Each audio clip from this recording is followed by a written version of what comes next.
सभी को मेरा नमस्कार। शिवालिक स्कूल की ऑनलाइन वीडियो क्लास में आप सबका हार्दिक अभिनंदन एवं स्वागत है। बेटा आप लोग क्लास 10th का साइंस का लेक्चर अटेंड कर रहे हैं और इसमें आप लोगों को लेसन नंबर 7 पढ़ा रहा था आरबीएससी बोर्ड के अकॉर्डिंग। और अगला जो पॉइंट आता है वो कौन सा आपका मैंडलीव की आवर्त सारणी कौन सी है भाई अनमोल? मैंडलीफ के आवर्त सारणी। अच्छा, अब इस मैंडलीव की आवर्त सारणी में क्या बोला मैंडलीव ने वो सुनो। ये कहता है तत्वों के गुणधर्म, तत्वों के गुणधर्म क्या लिखा? तत्वों के गुणधर्म उनके परमाणु भार, उनके परमाणु भार के आवर्ती फलन होते हैं। किसके आवर्ती फलन है? उनके परमाणु भार की। ये स्टेटमेंट दिया गया है किसके अनुसार? मैंडलीव के अनुसार। किसके अनुसार भैया? मैंडलीफ के अनुसार। तो मैंडलीव ने बोला कि तत्वों के जो गुणधर्म है वो उनके परमाणु भार के आवर्ती फलन। आवर्ती फलन का मतलब है एक निश्चित समय के बाद इनके गुणों में पुनरावृत्ति होना। लेकिन किसको बेस मान करके गुणों में पुनरावृत्ति हो रही है? परमाणु भार को। किसको? परमाणु भार को। अच्छा, उसी के साथ में बात आती है। अब मैंडलीव ने क्या किया, जो आवर्त सारणी है उसमें जो क्षैतिज पंक्तियां हैं और ऊर्ध्वाधर स्तंभ है उसमें व्यवस्थित किया। क्षैतिज पंक्तियां और ऊर्ध्वाधर स्तंभ में उसको प्रतिष्ठित किया। तो यहाँ पर जो ऊर्ध्वाधर स्तंभ है, कौन सी स्तंभ है? ऊर्ध्वाधर। ऊर्ध्वाधर स्तंभ। ऊर्ध्वाधर स्तंभ का मतलब है बेटा ऊपर से नीचे। आवर्त सारणी में कैसे मिलेगा? ऊपर से नीचे। नीचे। तो ऊपर से नीचे जाते हैं तो उन्हें बोला गया ऊर्ध्वाधर स्तंभ। क्या बोला? ऊर्ध्वाधर स्तंभ। और इस ऊर्ध्वाधर स्तंभ को इस मैंडलीव ने क्या कहा? वर्ग कहा। क्या कहा बेटा? वर्ग। वर्ग या इसे समूह भी बोलते हैं और इंग्लिश में बोलते हैं ग्रुप। तो ग्रुप का मतलब है आवर्त सारणी का कौन सा भाग कहलाएगा? ऊर्ध्वाधर या क्षैतिज? ऊर्ध्वाधर। ऊर्ध्वाधर। ऊर्ध्वाधर का मतलब ऊपर से नीचे की ओर। अच्छा, जबकि जो क्षैतिज पंक्तियां हैं, कौन सी पंक्ति बेटा? क्षैतिज। तो क्षैतिज पंक्तियां, ठीक है, अर्थात बाएं से दाएं, ऊपर से नीचे, बाएं से दाएं? बाएं से दाएं। बाएं से दाएं, ठीक है ना। ये क्या कहलाती है अपने पास में? इन्हें आवर्त या पीरियड के नाम से जाना जाता है। क्लियर हो गया? Yes sir. अच्छा, मेरी वापस से बात सुनना कि तत्वों के गुणधर्म अगर उनके परमाणु भार के आवर्ती फलन है तो ये बात बताई मैंडलीव ने। इस मैंडलीव ने आवर्त सारणी के अंदर ये बताया कि अपने पास में क्षैतिज पंक्तियां और ऊर्ध्वाधर स्तंभ पाए जाते हैं। और जो ऊर्ध्वाधर स्तंभ है उन्हें किस नाम से जानते हैं? उन्हें वर्ग के नाम से जानते हैं। जबकि जो क्षैतिज पंक्तियां हैं बेटा उसे आवर्त के नाम से जाना जाता है। यहाँ तक समझ गए? Yes sir. अच्छा, अब इसी मैंडलीव ने क्या बोला? ये जो वर्ग है ना, कौन? वर्ग। वर्ग। ऊपर से। वर्ग या समूह या ग्रुप जो कि ऊर्ध्वाधर स्तंभ होते, इन वर्ग या समूह को पुनः कितने भागों में बांटा? 2 उपवर्गों में बांटा। कितने वर्गों में? 2 उपवर्गों में। 2 उपवर्ग में बोला गया। एक का नाम दिया गया कैपिटल ए और एक का नाम दिया है कैपिटल बी। समझ गए? Yes, sir. तो बताओ मैंडलिप ने वर्ग को पुनः कितने उपवर्गों में विभाजित किया? 2 वर्गों में। कौन कौन से 2 उपवर्ग हैं? ए और बी। और सर मैंडलिप की क्या बात है, बताओ आप। अभी कहता है मैंडलिप ने जब आवर्त सारणी का निर्माण किया तो उस समय जो उत्कृष्ट गैस है, कौन सी गैस बेटा? गैस। उत्कृष्ट गैस या इसको बोलते हैं नोबल गैस। तो उत्कृष्ट गैस या नोबल गैस ज्ञात नहीं थी। उस समय नोबल गैस के बारे में मालूम था क्या? नहीं था। कब नहीं था? जब अपने पास में किसका निर्माण किया? आवर्त सारणी का। किसने? मैंडलिप ने। तो मैंडलिप के समय में नोबल गैसों की जानकारी नहीं थी। किसकी जानकारी नहीं थी?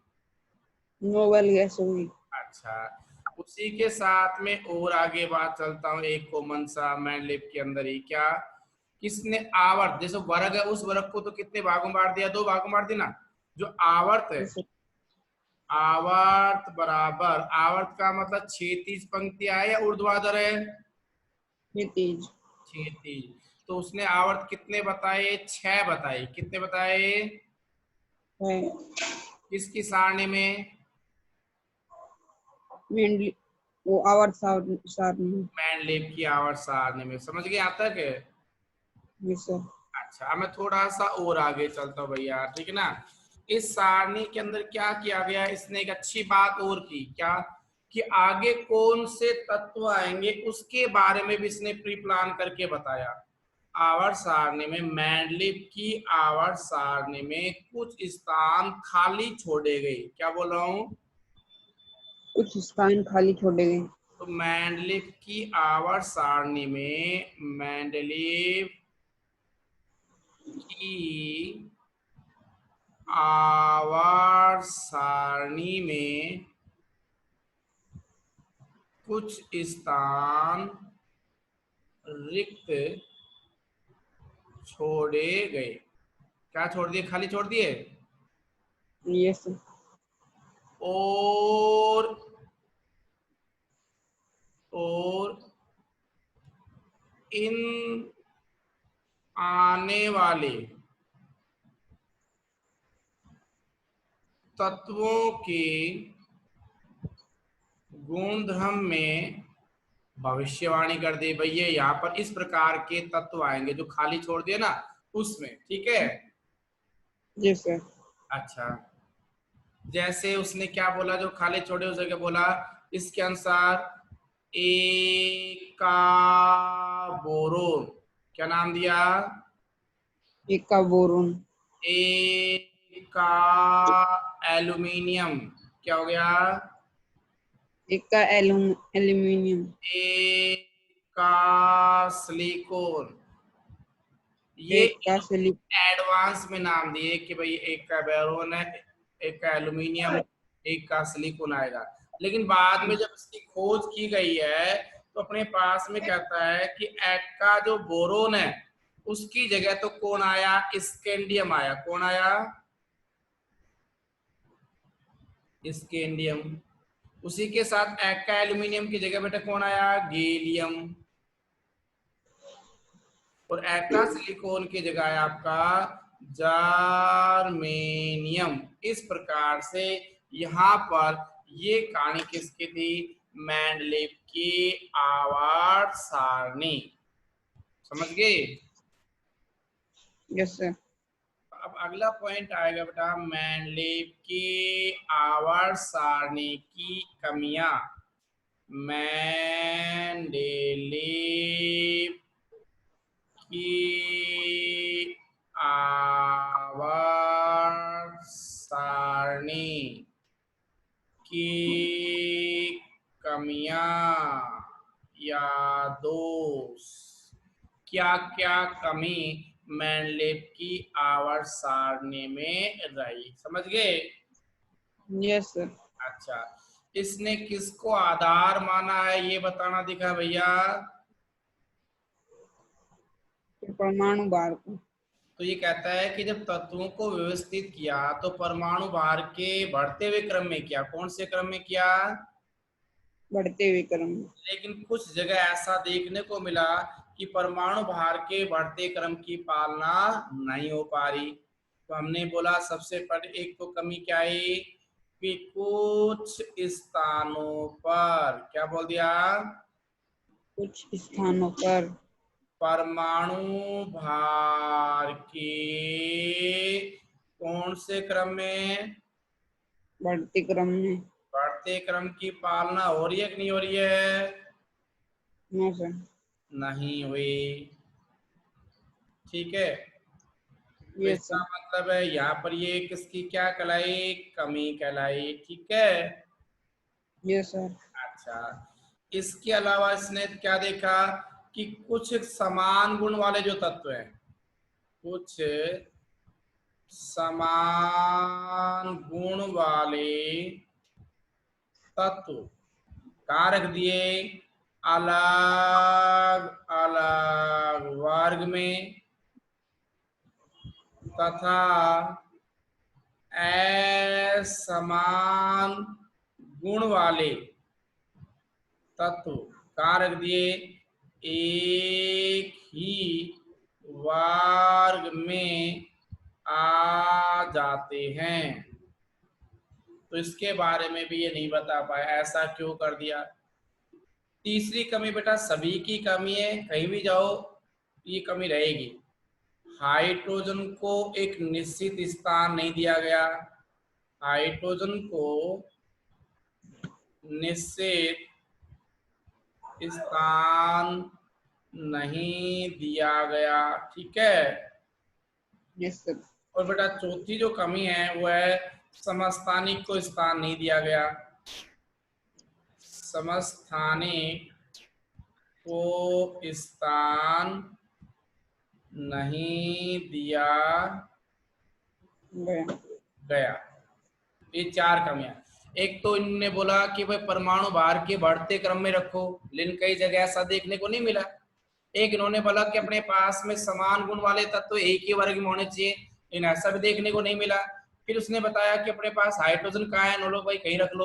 और उसी के साथ में समस्थानिक है, उनको भी इसने स्थान नहीं दिया। किसने स्थान नहीं दिया? मेंडलीव के आवर्त सारणी ने। समझ गए? Yes sir. ठीक है बेटा, नोट कीजिए। सुनो बेटा, मेंडलीव की आवर्त सारणी के बाद में अब आया आपके पास में आधुनिक आवर्त सारणी। कौन सी है गुड़िया? आधुनिक आवर्त सारणी। अपन कहते हैं यार भाई बहुत मॉडर्न हो रहा है, बोलते ना कि भाई आपने समय के साथ में बदल लिया। इसका मतलब इसको इंग्लिश में बोलते हैं क्या? Modern periodic table. क्या नाम दिया? Modern periodic. Modern periodic table. बेटा मॉडर्न पीरियोडिक टेबल देने वाला कौन था? हेनरी मोजले। तो 1913 में हेनरी मोजले ने, किसने? हेनरी मोजले ने। ठीक है, किसने दिया बेटा ये? हेनरी मोजले ने आधुनिक आवर्त सारणी दी। हाँ, और मेंडलीव की नाम से भी आंसर आ गया तो वो तो इम्पोर्टेंट नहीं है ना। अब इसमें Yes, क्या sir. बोला बेटा अपने पास में, सुनो। ये कहता है कि जो तत्वों के भौतिक और रासायनिक जो गुणधर्म है, क्या बोलते गुड़िया? तत्वों के भौतिक रासायनिक गुण। तत्वों के भौतिक एवं रासायनिक गुणधर्म, या तत्वों के गुणधर्म बोल दो, कोई बड़ी बात नहीं है, उनके, अब मैं बेटा की पॉइंट लिख रहा हूं, मेन जो है उनके, वहां लिखा था परमाणु भार मेंडलीव ने, लेकिन ये बोलता है बेटा परमाणु क्रमांक। क्या बोल रहा है? परमाणु क्रमांक। हाँ, परमाणु भार की बजाय परमाणु क्रमांक के आवर्ती फलन होते हैं। तो दोनों में अंतर क्या आया? एक शब्द का अंतर आया। क्या है बेटा? एक शब्द का अंतर। एक में तो बोला परमाणु क्रमांक के आवर्ती फलन है, दूसरे ने बोला परमाणु भार के आवर्ती फलन है। ये बात समझ पाए कि नहीं समझ पाए? Yes sir. ठीक है, समझ गए? Yes sir. तो ये एक स्टेटमेंट हो गया आधुनिक आवर्त सारणी का। किसका? आवर्त सारणी का। कौन सी आवर्त सारणी बेटा? आधुनिक आवर्त सारणी। समझ गए? तो ये आप नोट कीजिए। तो बेटा पहली जो आवर्त सारणी थी वो मैंडलिप की थी।